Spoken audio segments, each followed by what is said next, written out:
মানুহজন আচলতে আলুপতিচৰৰ খটিয়ামাৰী বজাৰৰ ওচৰতে তেখেতৰ তাৰ ঘৰ। তাৰ নাম মুজাম্মেল হক, দেউতাৰ নাম হানিফ আলী বুলি ইতিমধ্যে জনা পালোঁ। মানুহৰ আগত শুনা মতে আগত বহুকেইটা কমপ্লেইন ইতিমধ্যে শুনা পালোঁ। কমপ্লেইনত শুনা মতে তেওঁ মানুহ আমাৰ ইয়াৰ পৰা লৈ কিনে পইচা পাতি লৈ কিনে বাহিৰত বিক্ৰী কৰি দিয়ে।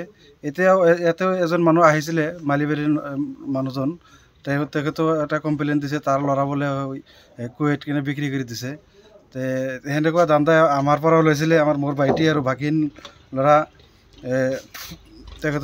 তেওঁলোকৰ পৰা বহুকেইটা 3 লাখ টকামান লৈছে। আৰু আপোনাৰ এই মুজাম্মেলৰ লগত আৰু বাকী আৰু তেওঁৰ এটা গ্ৰুপ আছে। গ্ৰুপৰ লগত আপোনাৰ এই ভটিয়ামাৰীৰ মালেক হাফিজ আব্দুল মালেক আৰু হাৰুনাৰ ৰছিদ, তেওঁলোকৰ শহুৰৰ ঘৰৰ ল'ৰা হয়। তেওঁলোকেও দুজনে মুজাম্মেল আৰু তেওঁলোক তিনিজনে মিলি একেলগে একটা গ্ৰুপত কাম কৰে বুলি ইতিমধ্যে জানিব পাৰিছোঁ। আমি দুটাই বহুত দিনৰ পৰা মাথা মাৰি আছিলোঁ যে বাহিৰত যাম। পিছত গম পালোঁ যে কালাতলীৰ এজন মানুহে, কালাতলীৰ অফিচ এটা আছে, তাৰ পৰা এজন মানুহে বাহিৰত কাম মিলাই দিয়ে। তো সেইটো হিচাপত আমি কালাতলীত লগ কৰোঁ। তাৰপিছত কথা পাতি কথা পাতাৰ পিছত বোলে ঠিক আছে, তোমালোকে যদি যাব বিচাৰা যাব পাৰা, পইচা দিব লাগিব। কিমান দিব লাগিব? 3 লাখ টকা দিব লাগিব। আমি তাক 3 লাখ টকা দিছোঁ। তাৰপিছত 3 লাখ টকা দিয়াৰ পিছত আমাক এটা ভিজিট ভিছা দিছিলে। ভিজিট ভিছা দি কলকাতাৰ পৰা ডুবাইলৈকে ফ্লাইট কৰি দিছিলে। তো সেইটো হিচাপত আমি কলকাতা গ'লোঁ। আমাৰ নিজৰ পইচা দি কলকাতালৈকে গৈছিলোঁ।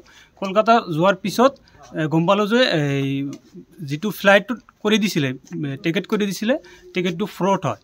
টিকেটটো কৰা নাছিলে, এনে এডিট কৰি টিকেট দিছিলে।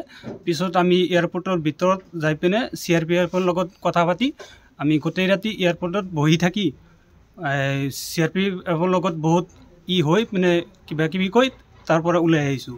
ওলাই অহাৰ পিছত বহুত দিন ধৰি তাক কল কৰি আছোঁ, কিন্তু একো ৰিচিভ বা ৰেছপন্স দিয়া নাই। তো আজি কিবাকৈ ধৰি তাক পুলিচত দি দিলোঁ। ফ্ৰড কৰে নেকি তেওঁ মানুহৰ লগত? শুনা পাইছোঁ যে এনেকৈ বহুত মানুহে টকা লৈছে। আৰু ইতিমধ্যে আমি বহুতৰে খবৰ পাই আছোঁ, বহুতৰে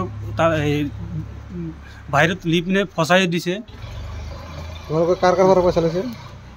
মই আৰু দানাচালিৰ পৰা লৈছিলোঁ। দুজন পৰা 3 লাখ টকা লৈছে। ক'ত পঠাব বিচাৰিছিল? ডুবাইত। কি কাম?